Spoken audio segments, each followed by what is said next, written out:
My husband married me for my family's money and cheated with my childhood friend. I caught them in bed and now they're both homeless. I'm Jessica, 32 female, and I need to share my story.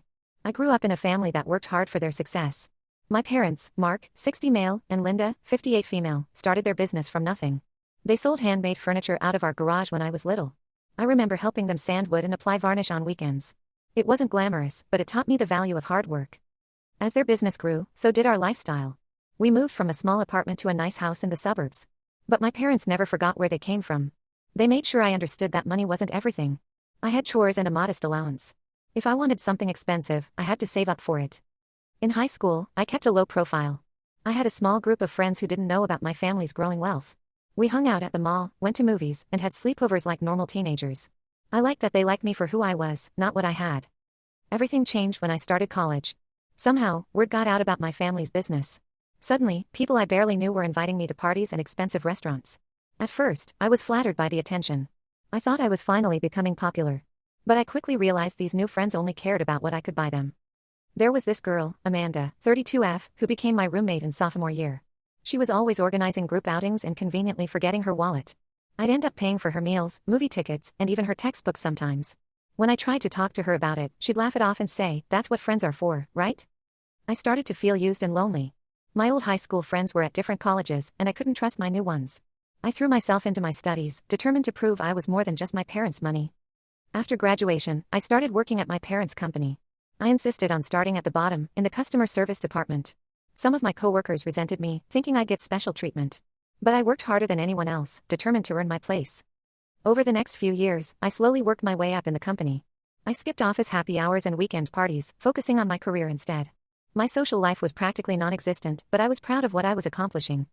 Then, at a business conference in Chicago, I met Tyler, 34 male. He was giving a presentation on digital marketing strategies. I was impressed by his knowledge and confidence. During the networking session afterwards, we started talking and just clicked.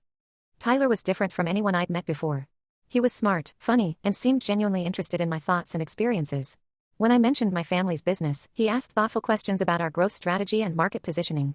It wasn't about the money, he was truly interested in the business itself. On our first date, I suggested a fancy restaurant, thinking that's what he'd expect. But Tyler surprised me by saying he knew a great burger joint nearby.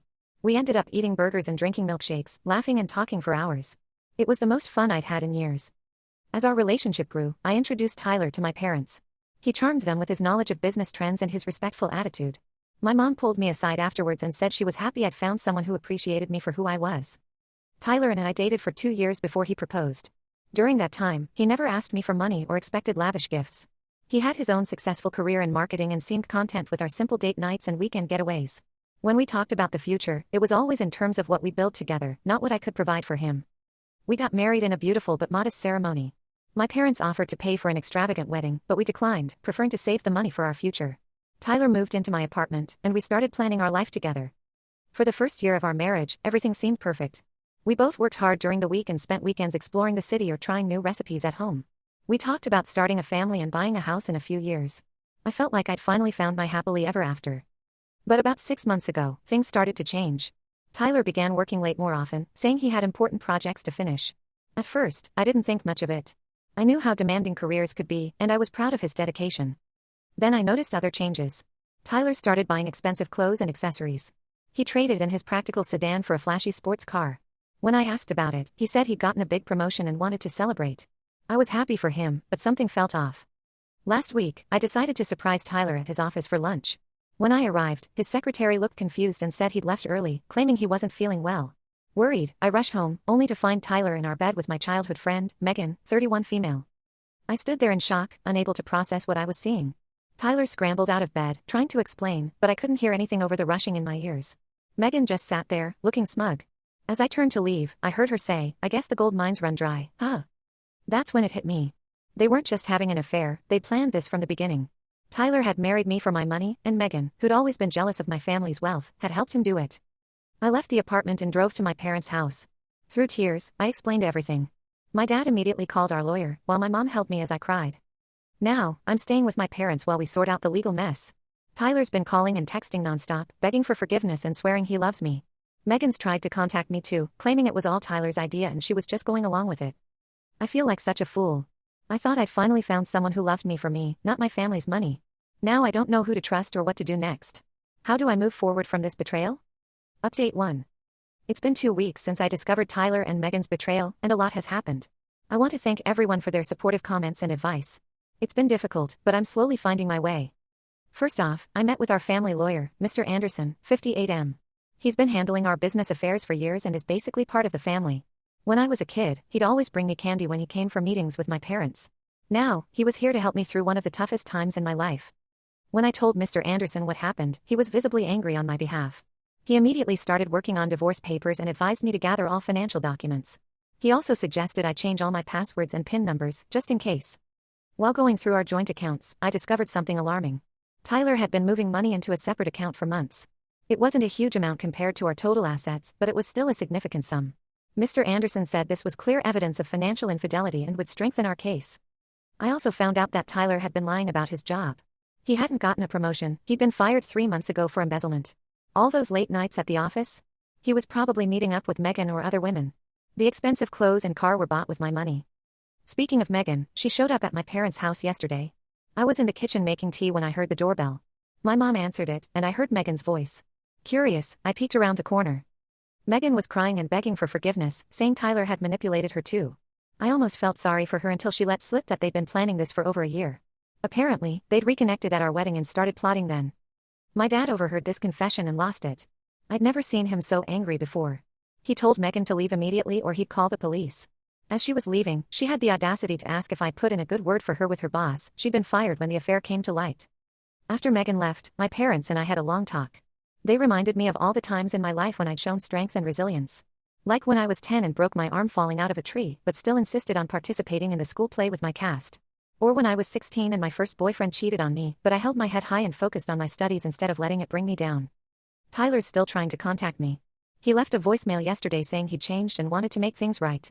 Then he asked if I could lend him some money because his credit cards were maxed out. I couldn't believe the nerve of him. I've been throwing myself into work to keep my mind off things. My colleagues have been incredibly supportive. My assistant, Sarah, 27F, has been a rock through all of this. She's been screening my calls and helping me reorganize my life. She even stayed late one night to help me go through old photos and remove all traces of Tyler from my office. Yesterday, I had lunch with an old college friend, Eric, 33M. We lost touch after graduation, but he reached out when he heard about what happened. We met at a small cafe near my office, and it was nice to talk to someone who knew me before all this drama. Eric reminded me of the time in college when I organized a fundraiser for the local animal shelter. It was a huge success, and we raised enough money to renovate their entire facility. He said that was the Jessica he remembered, someone who cared about others and could accomplish anything she set her mind to. Talking with Eric made me realize how much I'd lost myself in trying to make my marriage work. I'd given up hobbies I loved, like painting and hiking, because Tyler wasn't interested in them. I'd stopped volunteering at the animal shelter because our weekends were always filled with Tyler's work events or parties. I'm taking it one day at a time. Some days are better than others. I still have moments where I miss the life I thought I had with Tyler. But then I remember it was all based on lies, and I feel angry all over again. Mr. Anderson says the divorce should be straightforward given the evidence of Tyler's infidelity and financial deception. We're pushing for an expedited process. I just want this chapter of my life to be over so I can start rebuilding. Thank you all again for your support. I'll update again when there are new developments. Update 2. It's been a month since my last update, and things have taken an unexpected turn. I wish I could say everything's getting better, but life seems determined to throw more challenges my way. The divorce proceedings are moving forward. Tyler didn't even try to contest it when presented with the evidence of his infidelity and financial fraud. His lawyer reached out to negotiate a settlement, but Mr. Anderson advised against it. We're pushing for Tyler to be held accountable for every penny he stole. But here's where things get complicated. Remember my friend Eric from the last update? Well, we've been spending a lot of time together. At first, it was just friendly support, but last week, things took a romantic turn. We were having dinner at my place, talking about old times, when suddenly we kissed. For a moment, I felt happy again. It was nice to feel wanted and appreciated. But then doubt crept in. Eric works for a rival company, and now I'm worried about his motives. Is he genuinely interested in me, or is this another ploy to get insider information? I hate that I can't trust my own judgment anymore. To make matters worse, Megan showed up at my office yesterday. She was clearly drunk and caused a scene, yelling about how I'd ruined her life. My coworkers looked on in shock as security escorted her out. I later found out she's been evicted from her apartment and is basically homeless now. As for Tyler, he's not doing well either. I heard through mutual acquaintances that he's been staying at a seedy motel and drinking heavily. Part of me feels sorry for him, but then I remember all the lies and manipulation. He made his choices, and now he has to live with the consequences. Work has been my saving grace through all of this. I've thrown myself into a new project, expanding our product line into eco-friendly furniture. It's been a welcome distraction, and I'm excited about the potential impact we could have on the industry. My team has been incredibly supportive, especially Sarah. She's gone above and beyond, even offering to let me stay at her place when I mentioned wanting to move out of my parents' house. It's tempting, but I think I need to stand on my own 2 feet. I've started looking for my own apartment. It's bittersweet. I'm excited about having my own space again, but it's also a stark reminder of how much my life has changed. I never thought I'd be starting over at 32. Despite everything, I'm determined to come out of this stronger. I've started journaling every day, trying to process my emotions and rediscover who I am outside of my relationships. I'm also considering taking an art class, something I loved in college but gave up when life got busy. I'm learning to set boundaries and trust my instincts. It's a slow process, but I'm getting there. I've started saying no to things I don't want to do, and I'm being more cautious about who I let into my life. My parents have been my rock through all of this. They've given me space when I needed it, but they're always there when I need support. My dad's been teaching me more about the business side of things, preparing me to take on more responsibility in the company. I'll update again when I have more news. Thank you all for your continued support and advice. It means more than you know. Update 3. It's been 2 months since my last update, and I'm finally starting to see some positive changes in my life. There have been ups and downs, but overall, I feel like I'm regaining control. First, the divorce is finalized. Tyler didn't show up for the final hearing, so the judge ruled in my favor on all counts. He's been ordered to repay every cent he stole, plus damages. Whether we'll actually see that money is another question, but it feels good to have legal closure. As for Eric, my suspicions were unfortunately correct.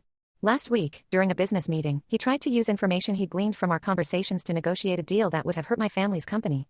Thankfully, I hadn't shared anything too sensitive, and our legal team shut it down quickly. It was another betrayal, but this time, I spotted the red flags early. On a more positive note, I've moved into my own apartment. It's smaller than what I'm used to, but it feels good to have my own space again. Sarah helped me move and has been a constant source of support. Our friendship has grown stronger through all of this, and I'm grateful to have someone I can truly trust. Work continues to be my anchor. The eco-friendly furniture project is going well, and I've been given more responsibilities in the company. It feels good to be recognized for my hard work and not just seen as the boss's daughter. I've also started volunteering at a local women's shelter on weekends. Helping others who've been through similar situations has been incredibly healing. It's put my own problems into perspective and reminded me how strong I can be. As for Megan and Tyler, I've heard they've both left town. Apparently, they tried to pull a similar scam on another wealthy family but got caught. I almost feel sorry for them, but then I remember all the pain they caused. Looking back on everything that's happened, I realize I've learned some valuable lessons. I'm more cautious now, but I'm also more confident in my ability to handle whatever life throws my way. I know now that my worth isn't tied to my family's wealth or anyone else's perception of me. To everyone who's followed my story and offered support, thank you. Your kind words and advice have been a great help during this difficult time. I'm not sure what the future holds, but for the first time in a long time, I'm looking forward to finding out.